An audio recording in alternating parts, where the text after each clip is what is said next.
It's difficult to think of a scenario where being brave would be a negative mindset for you to be able to tap into, because bravery affords new options you haven't previously considered.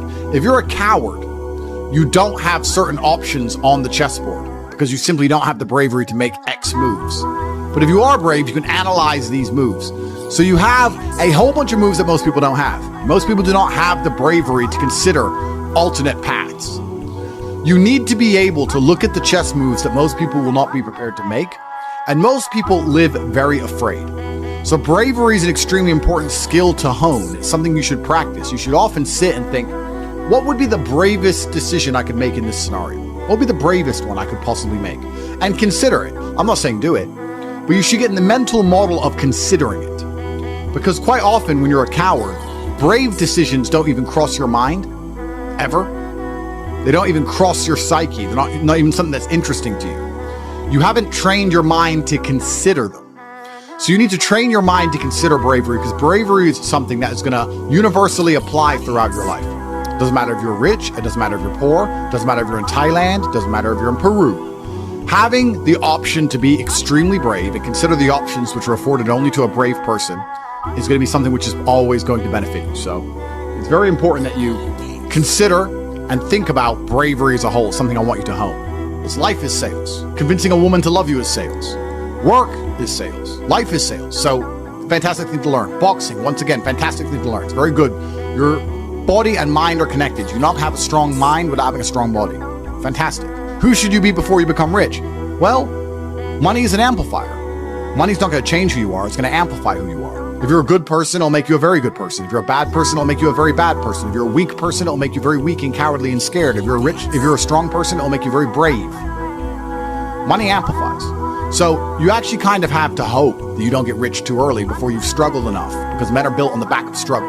You have to go through pain and terrible things as a man and struggle constantly to be a good man. No man who has not struggled is a good man or good at being a man. But don't worry, I think God has a plan for you. You should be trying your absolute best to get rich all of the time. You should be struggling and working as hard as possible. And all of those lessons that will come with all the suffering and the difficulty will be amplified by the time you're a multimillionaire and you'll become the best version of yourself. That's how you become a top G. Wake up every day and be prepared to give 100% focus to all of the things you do. That's all you have to worry about. It's kind of like, if you worry about the work, the results come, the results are easy. Guys, money is easy.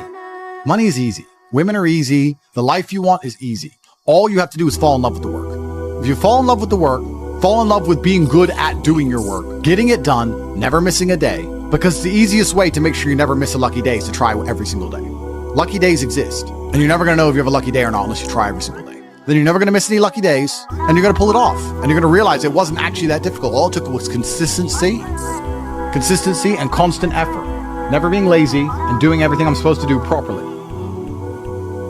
When you tolerate something, you're admitting you deserve it.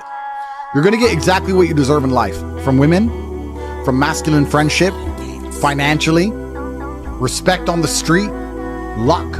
You get the luck you deserve. If you try your very best in all things, and you pray, and you're really thankful to God, and you say thank you all the time, you start to become very lucky. Lucky things start to happen. You get the luck you deserve when you try. It's truly remarkable. When a woman looks at you and goes, he can do anything he says he's going to do, that's when you become instantly attractive. Competence is extremely important. That's the masculine world. And peacocking built this world. Don't let losers and brokies sit and say to you, oh, all our graves are the same, it doesn't matter. No, it does matter. You were not born to suffer and die without being remembered or leaving a mark on this planet. You weren't born for that. You were born to do something great and to be remembered. You were born to leave offspring, which are so fantastic, raised in your image, that you, by proxy, are discussed into eternity. Your bloodline becomes synonymous with competence and capability. That's why you were born. The reason the male peacock shows its feathers is to say, look what I have. There is nothing wrong with that. That's what built the modern world. All of the explorers who risked their lives on the 7 seas did it to say, look what I did. The most beautiful buildings around you, the cathedrals, all these things that were built by men saying, look what we have done. We have done something other people cannot do. Flexing in and of itself is not a stupid idea. It's actually a biological norm amongst men. Don't be confused. You don't want to flex asininities. You want to flex capabilities. You want to flex competence. You want to flex, look what I can do, which others cannot do. and that everybody's afraid to do, but you do it. That is what's going to get you respected by your peers. But masculine brotherhood has been the basis of keeping you accountable. It's very easy for you to become the best version of yourself if all the men around you are pushing you all of the time. And they're ensuring that they are being their best selves, which is constantly pushing and striving towards successes. This is what you're supposed to do. You always have. This is why even boxers, although they fight alone, they train as part of a camp with other boxers. You're always pushing yourself all of the time. That's the primary objective of masculinity, is to leave your mark on the world. And it's easiest to do that if you have brothers behind you who are pushing you to be your best self. I don't know how to keep that fire going. What should I do? This is a really interesting question, actually, because it amazes me that so many people in the world still today, even though we have instant access via social media to the truly successful, believe anything they've done matters. So you've made 100 grand. You're still poor. That's nothing. That is nothing. 100 grand is nothing. It is my cigar bill for a month. It's nothing. You've changed nothing. You've achieved nothing. You need to compare yourself always and constantly to somebody who is outperforming you. You need to stop being so happy with yourself for these tiny little successes. This is what they teach inside of common pop psychology classes. Yeah, and take the small success and be happy with it and put little milestones and reward yourself for achieving the little milestone. No, that's not what you should do. The point is, the fact you could have a little tiny success and quit shows that there's something wrong with your mentality and your firmware in the first place. You don't know what success is. I don't consider myself successful. So how can you consider yourself successful enough to not work? All I do is work. I work 7 days a week, 18 hours a day, every single day, never missed a day, headache or not, ever. So I don't understand this mindset. And you see a lot of people do it, right? They'll say, oh yeah, I had a really great week and I've made some money and now I'm in Costa Rica. You're never going to win that way.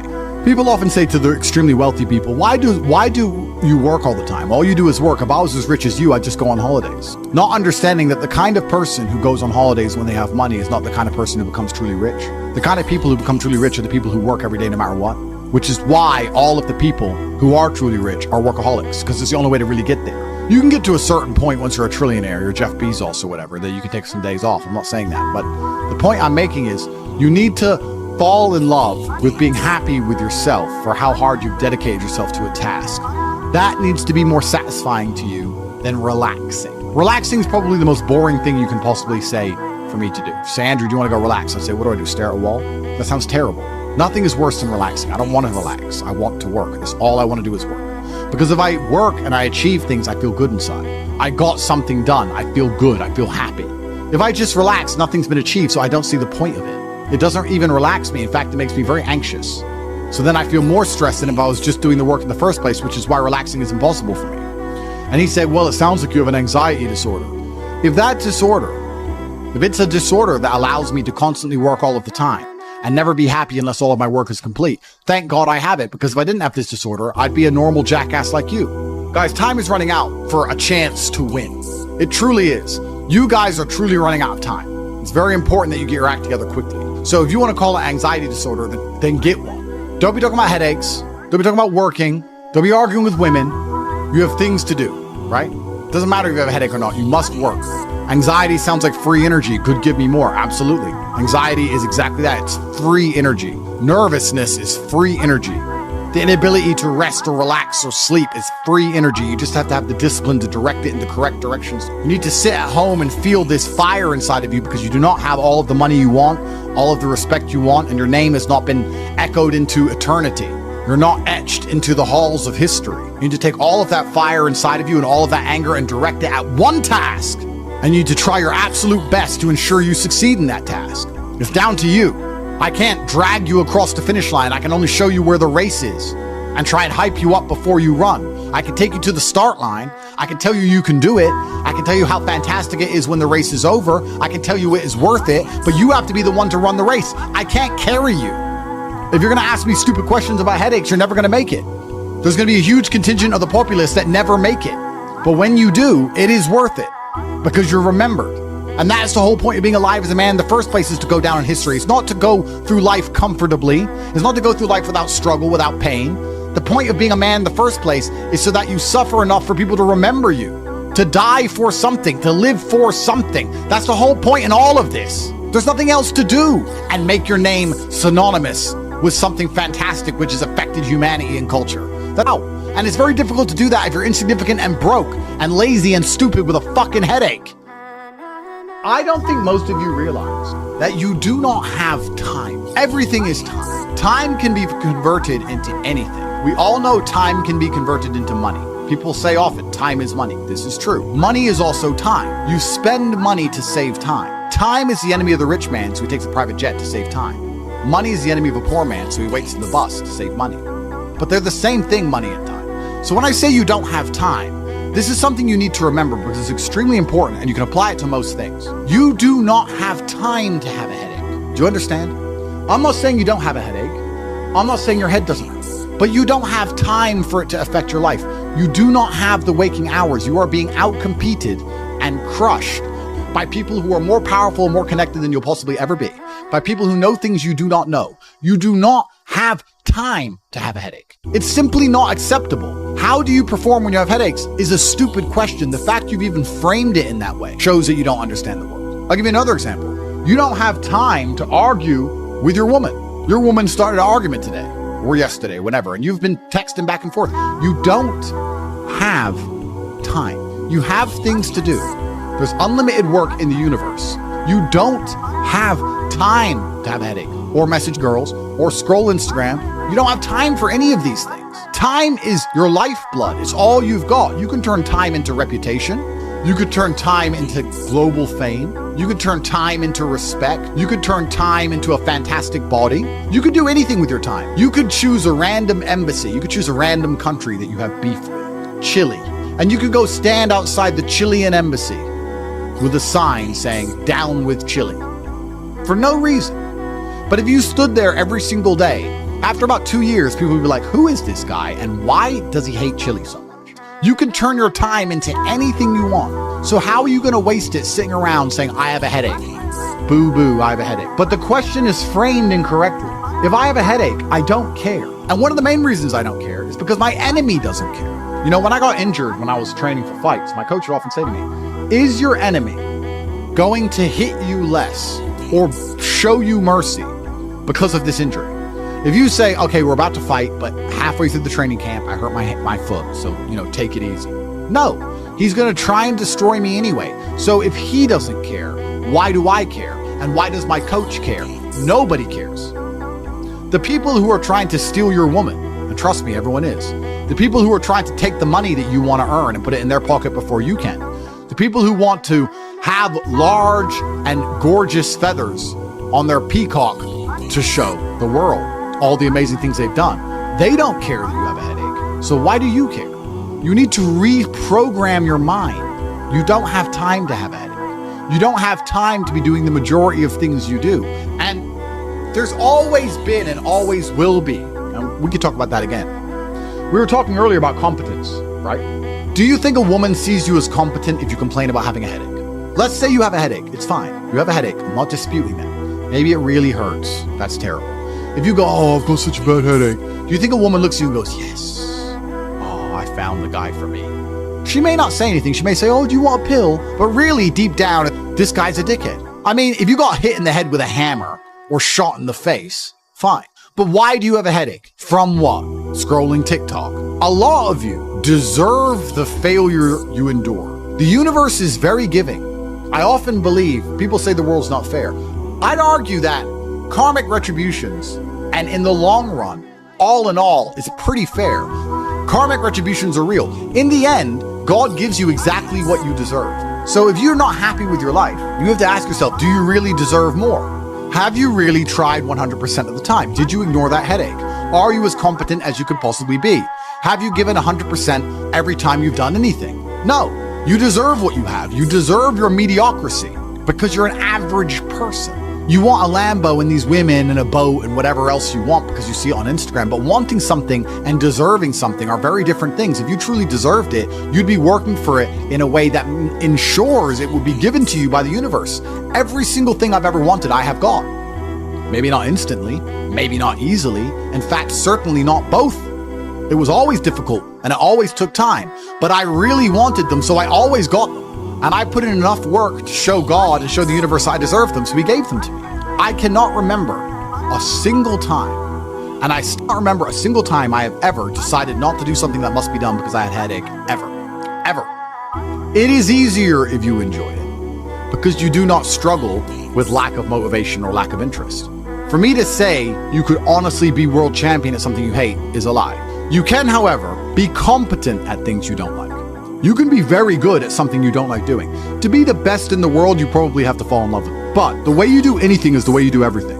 And you can fall in love with the idea of being good in general. So anything I do, I don't want to be bad at. I either don't do it or I try my very best all the time to become extremely good at it. I don't see the point in doing anything and being mediocre or being bad at it. What's the point? If I'm going to speak on podcasts, I want to be good at it. Anything I'm going to do, I want to be good at. Now, you should have enough respect for yourself that you're prepared to always put in the effort to give your best 100% because it is a habit. You should always give your best to anything you do. When you pick up a video game, you should give your best. When you drive a car, you should attempt to drive as efficiently as possible, using the brake as little as possible to not waste fuel, to make sure there's no close calls, no sudden braking. Most of you are just getting in your car and driving like a jackass from point A to point B, not trying to actually go, you know what, let me drive and pretend I have the queen in the back seat and I can't even brake suddenly. And I only have a fraction of fuel. How far can I go if I very smoothly, very calmly anticipate the traffic in advance, move my car in and out of the car so I barely have to brake, keep moving slowly and smoothly? Let me try and get good at this. The way you do anything is the way you do everything. And it is a habit to be good at things. There's nothing wrong with just being good at things. To be the best in the world, you have to love it. That's true. But you're not going to love the majority of things you do. That's not realistic. The world's not going to afford you a life where everything you do you're in love with. In fact, you're going to end up doing a whole bunch of things you don't want to do. And the life hack is, if you enjoy getting better at things, then you can be doing something you don't want to do better than you previously done it, and now you enjoy doing it because you were more competent and more capable at said task. You are now better at said task. Every single thing I approach with vigor because I like being good at things. And that's not because I'm arrogant. That's because I have enough respect for myself, and more importantly, I have enough respect for the people I love to know that I need to be good at things. When my children, or when my women, or my family, or my people who rely on me, my brothers, anybody comes to me expecting me to do something for them, I need to have enough respect for them to know that I'm good at what they ask me to do. And if I don't know what they want me to do, or I'm not particularly good at it, I'm at least good at learning. You can become good at learning so that you learn things faster, good at concentrating, good at taking a scenario seriously. These are all basic life skills to go along with bravery. That's going to put you in a competitive bracket amongst the masculine realm which exists today, because most people can't even focus. Most people can't even focus or try hard at anything. So to answer the question, can you become world champion without loving boxing? No, you can't become the best in the world. However, you can become very good at it because you can have enough discipline to ensure that you go to training.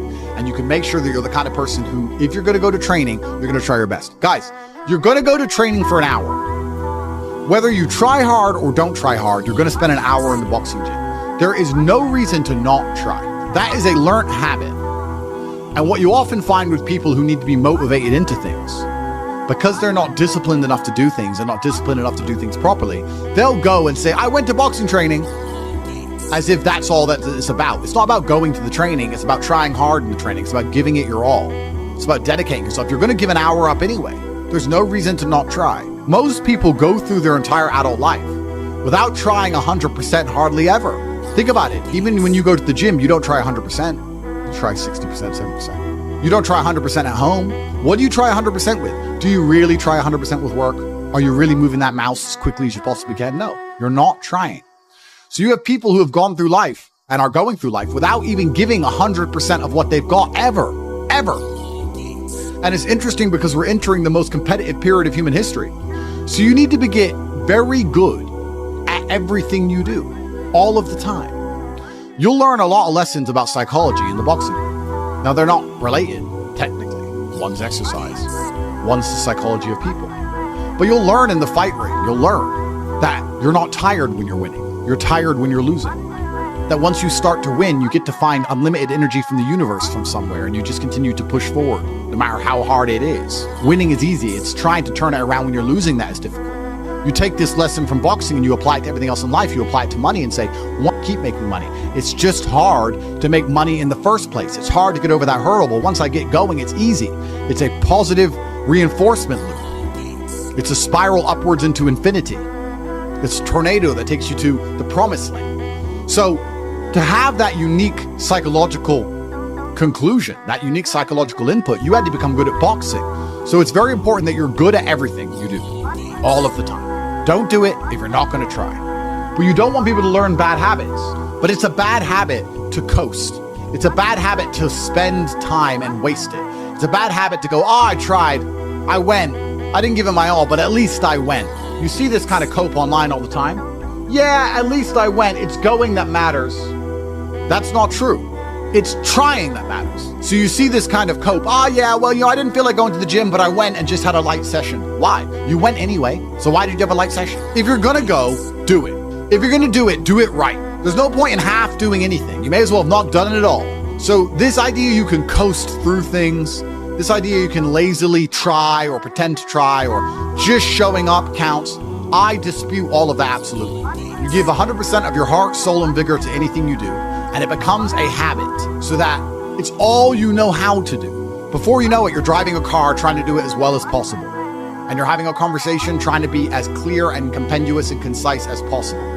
And you're trying to make money as much as possible, as efficiently as possible. And you're trying to educate your children as well as possible. You're trying to protect your family as much as possible. You're trying to get as strong as possible. Because all you know is maximum limits. That's all you've ever done. You've never done any of this, that garbage can go out the window. So you need to get good at getting good at things. And you need to get good at trying 100% at all things, whether you like them or not. And this will give you a base level of competency in all realms, even if you're not in love with said task. Success is like being pregnant.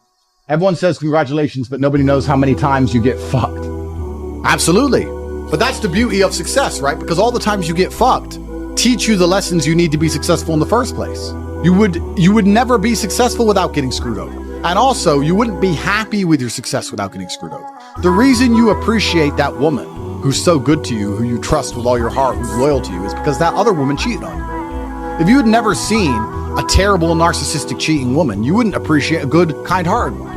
There's no light without dark. So it's very important that you go through these bad things, one, to learn lessons, but two, to learn gratitude and appreciation for things once you have them. It's extremely important. Every time something bad happens to you, you need to say thank you to God. Thank you, God, for giving me this difficult time, for me to learn lessons, and for me to have more appreciation for my fantastic life in the future.